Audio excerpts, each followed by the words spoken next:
പശ്ചിമേഷ്യൻ സംഘർഷം അതിരൂക്ഷവും ആശങ്കാജനകവുമായ പുതിയ തലത്തിലേക്ക് നീങ്ങുമോ എന്നതാണ് ഈ മണിക്കൂറിൽ ഉയരുന്ന ഏറ്റവും പ്രധാനപ്പെട്ട ചോദ്യം.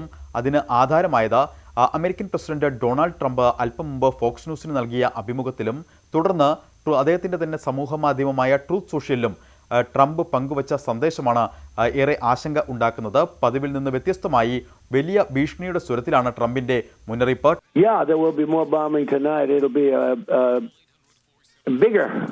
Bigger, more powerful. Don't forget, we've knocked out all of their anti-aircraft. They don't have any they have nothing. I mean, they may get lucky with a shoulder weapon or something, but for the most part, they have no defense. Trump ഈ സന്ദേശത്തിൽ പറയുന്നത് Venezuelan മാതൃകയിൽ ഇറാനിൽ വരും മണിക്കൂറുകളിൽ ശക്തമായ നടപടി ഉണ്ടാകും എന്നൊരു മുന്നറിയിപ്പാണ് ട്രംപ് നൽകുന്നത്. അതായത് ഇറാന്റെ എണ്ണ ഉൽപ്പാദന കേന്ദ്രങ്ങൾ പിടിച്ചെടുക്കും, മാത്രമല്ല സമീപ ഭാവിയിൽ ഖാർഗ് ദ്വീപ് പിടിച്ചെടുക്കും എന്നൊരു മുന്നറിയിപ്പ് കൂടി ട്രംപ് ഏറ്റവും ഒടുവിൽ പങ്കുവച്ച ട്രൂത്ത് സോഷ്യലിൽ പങ്കുവച്ച ഈ ട്വീറ്റിൽ വ്യക്തമാക്കുന്നു.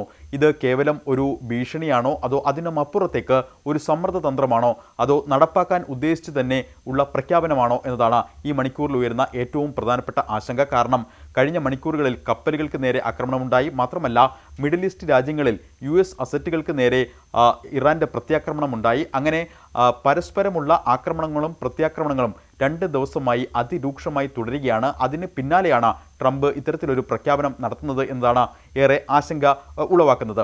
മാത്രമല്ല, എന്തുകൊണ്ട് ഖാർഗ് ദ്വീപ് സമീപഭാവിയിൽ പിടിച്ചെടുക്കും എന്ന് ട്രംപ് പറയുന്നു എന്നതും വിദഗ്ധർ വളരെ ഉത്കണ്ഠയോടെയാണ് നോക്കിക്കാണുന്നത്. കാരണം ഒരു ഘട്ടത്തിൽ ഖാർഗ് ദ്വീപിൻ്റെ ചിലയിടങ്ങളിലെങ്കിലും ആക്രമണം നടത്തിയെങ്കിലും പിന്നീട് അവിടേക്ക് ആക്രമണങ്ങൾ ഉണ്ടായില്ല ഈ യുദ്ധം ആരംഭിച്ച ശേഷം. പക്ഷേ ഇപ്പോൾ ഖാർഗ് ദ്വീപിനെ ഇതിലേക്ക് വലിച്ചിഴയ്ക്കുന്നു. ഖാർഗ് ദ്വീപ് ചൂണ്ടിക്കാട്ടിക്കൊണ്ടുള്ള ഒരു മുന്നറിയിപ്പ് ട്രംപ് നൽകുന്നു.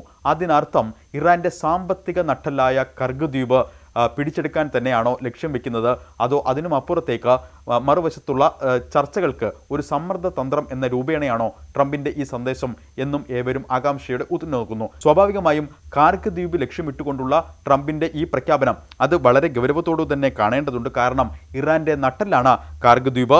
ഇറാൻ തീരത്ത് നിന്ന് ഏതാണ്ട് 28 കിലോമീറ്റർ അകലെ ഹോർമൂസ് കടലിടുക്കിന് ഏതാണ്ട് 483 കിലോമീറ്റർ വടക്ക് പടിഞ്ഞാറുമായാണ് ഈ ദ്വീപ് സ്ഥിതി ചെയ്യുന്നത്.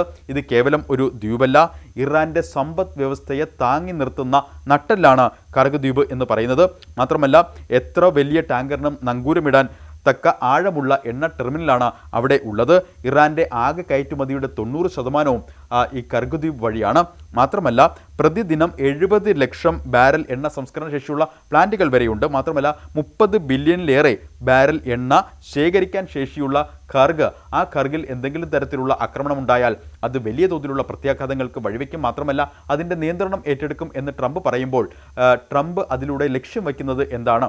നിലവിൽ ഉള്ള യുദ്ധം അത് പൂർണ്ണ തോതിൽ നടപ്പാക്കാൻ, മീൻസ് ആദ്യഘട്ടത്തിലൊക്കെ തന്നെ സമുദ്ര അതിർത്തിയിൽ ഉള്ള യുദ്ധങ്ങൾ, അതിനു പിന്നാലെ വ്യോമാക്രമണങ്ങൾ, അതിനുമപ്പുറത്തേക്ക് മറൈനുകളെ ഇറക്കി ഒരു കരയാക്രമണത്തിന് അമേരിക്ക തയ്യാറെടുക്കുമോ എന്ന ചോദ്യമാണ് ഈ മണിക്കൂറുകളിൽ ഏറ്റവും കൗതുകകരമായി ഉയരുന്നതും അതോടൊപ്പം തന്നെ ഉത്കണ്ഠാജനകമായി നോക്കിക്കാണേണ്ടതും. മാത്രമല്ല, പരസ്പരമുള്ള ആക്രമണങ്ങൾ തുടരുമ്പോഴും ഒരു വശത്ത് ഇറാനും US-ഉം അണിയറ ചർച്ചകൾ സജീവമായി മുന്നോട്ട് കൊണ്ടുപോകുന്നു എന്ന റിപ്പോർട്ടുകൾ കൂടി പുറത്തു വരുന്നു.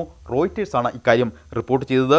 പ്രാഥമിക കരാറിലേക്ക് എത്താൻ ശ്രമിക്കുകയാണെന്നും ഇറാനുമായി ബന്ധപ്പെട്ട ഉന്നത വൃത്തങ്ങൾ തന്നെ ഈ ചർച്ചയിൽ ഭാഗമാകുന്നു എന്നുമാണ് റോയിറ്റേഴ്സ് റിപ്പോർട്ട് ചെയ്യുന്നത്. അതിനോടൊപ്പം തന്നെ വിദേശ രാജ്യങ്ങളിലെ ബാങ്കുകളിൽ ഇറാന്റെ മരവിപ്പിച്ച ആസ്തിയുടെ അത് വിട്ടു നൽകുന്നതടക്കമുള്ള കാര്യങ്ങളാണ് ചർച്ചകളിൽ നിറയുന്നത് എന്നും വാർത്തകൾ പുറത്തു വരുന്നുണ്ട്.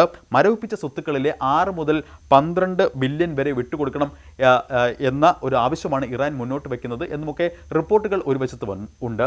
പക്ഷേ മറുവശത്താകട്ടെ കഴിഞ്ഞ 2 ദിവസമായി അതിശക്തമായ ആക്രമണമാണ് US-ഉം ഇറാനും പരസ്പരം നടത്തുന്നത്. നമുക്കറിയാം, 4 ദിവസത്തിനിടെ ഇന്ത്യൻ നാവികർ സഞ്ചരിച്ച 3 കപ്പലുകളാണ് ആക്രമണത്തിന് ഇരയായത്. ഏറ്റവും ഒടുവിൽ ഇന്ന് രാവിലെ കൂടി ഒരു കപ്പലിന് നേരെ ഒമാൻ തീരത്ത് വെച്ച് ആക്രമണമുണ്ടായി. ഒമാനിലെ ഷിനാസ് തുറമുഖത്തിന് സമീപം വെച്ചാണ് ഈ കപ്പലിന് നേരെ ആക്രമണം ഉണ്ടായത്. US സേനയുടെ ഭാഗത്തു നിന്നാണ് ആക്രമണം ഉണ്ടായത് എന്ന സ്ഥിരീകരിക്കാത്ത റിപ്പോർട്ടുകൾ പുറത്തു വരുന്നുണ്ട്. ഔദ്യോഗികമായി US അല്പസമയത്തിനകം തന്നെ ഇക്കാര്യത്തിലൊരു US സെൻട്രൽ കമാൻഡ് ഇക്കാര്യത്തിലേക്ക് ഒരു സ്ഥിരീകരണം നടത്തും എന്ന് പ്രതീക്ഷിക്കുന്നു. എന്തായാലും MT ജൽബീർ എന്ന കപ്പലിന് നേരെയാണ് ആക്രമണം ഉണ്ടായത്. ഈ ആക്രമണം ഉണ്ടാകുമ്പോൾ ഈ കപ്പലിൽ 20 ഇന്ത്യൻ നാവികർ ഉണ്ടായിരുന്നു.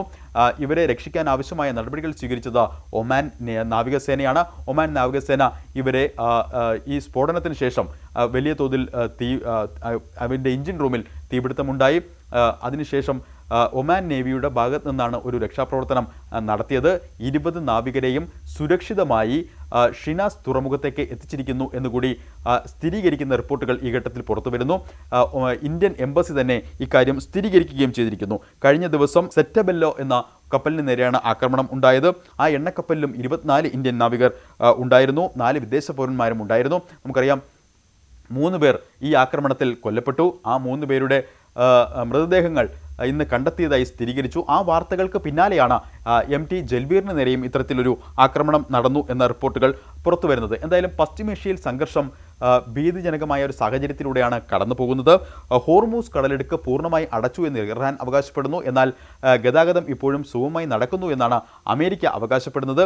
അത്തരം അവകാശവാദങ്ങൾക്ക് പിന്നാലെയാണ് ട്രംപിൻ്റെ ഈ ട്വീറ്റ് എന്നതും ഏറെ ശ്രദ്ധേയമാണ്. ആ ട്വീറ്റിൽ ട്രംപ് നൽകുന്ന മുന്നറിയിപ്പ് ഇറാൻ്റെ എണ്ണപ്പാടങ്ങൾ പിടിച്ചെടുക്കും, മാത്രമല്ല ഇറാൻ്റെ എണ്ണവാതക വിപണി അത് സമ്പൂർണ്ണമായും അധീനതയിലാക്കും എന്നാണ് ഈ ട്രംപ് ഈ ട്വീറ്റിൽ നൽകുന്ന മുന്നറിയിപ്പ്. എന്തായാലും വളരെ ശക്തമായ ആക്രമണമാണ് കഴിഞ്ഞ മണിക്കൂറുകളിൽ നടന്നത്. നമുക്കറിയാം ബഹ്റിനിലും കുവൈറ്റിലും ജോർദാനിലും US സൈനിക താവളങ്ങൾക്ക് നേരെ ഇറാനും ആക്രമണം നടത്തി. ഹോർമൂസ് പൂർണ്ണമായും അടച്ചു എന്ന് അവർ അവകാശപ്പെടുകയും ചെയ്യുന്നു. എന്തായാലും സാഹചര്യങ്ങൾ കൂടുതൽ കലുഷിതമായി തുടരുകയാണ്.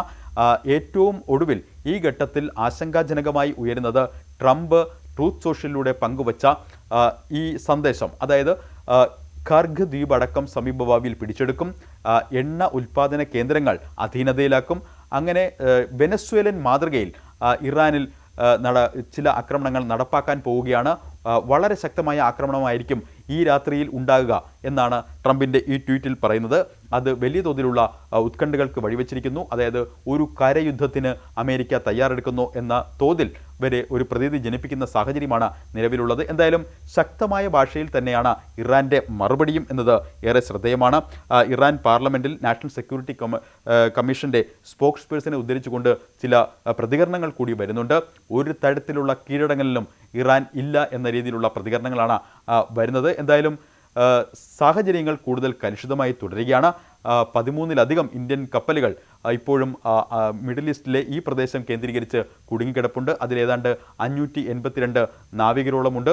അങ്ങനെ കാര്യങ്ങൾ കൂടുതൽ കലുഷിതമായി തുടരുമ്പോൾ ആശങ്കാജനകമാണ് ഒരു വശത്ത് ഇന്ത്യക്കും ഇത്തരം കാര്യങ്ങൾ. അതായത് 4 ദിവസത്തിനിടെ 3 കപ്പലുകൾ ആക്രമിക്കപ്പെടുന്നു, 3 പേർ കൊല്ലപ്പെടുന്നു. സാഹചര്യങ്ങൾ കൈവിട്ടു പോകുന്ന നിലയിലേക്ക് പശ്ചിമേഷ്യൻ യുദ്ധം എത്തുന്നു എന്നത് ഏറെ ആശങ്കപ്പെടുത്തുന്നു.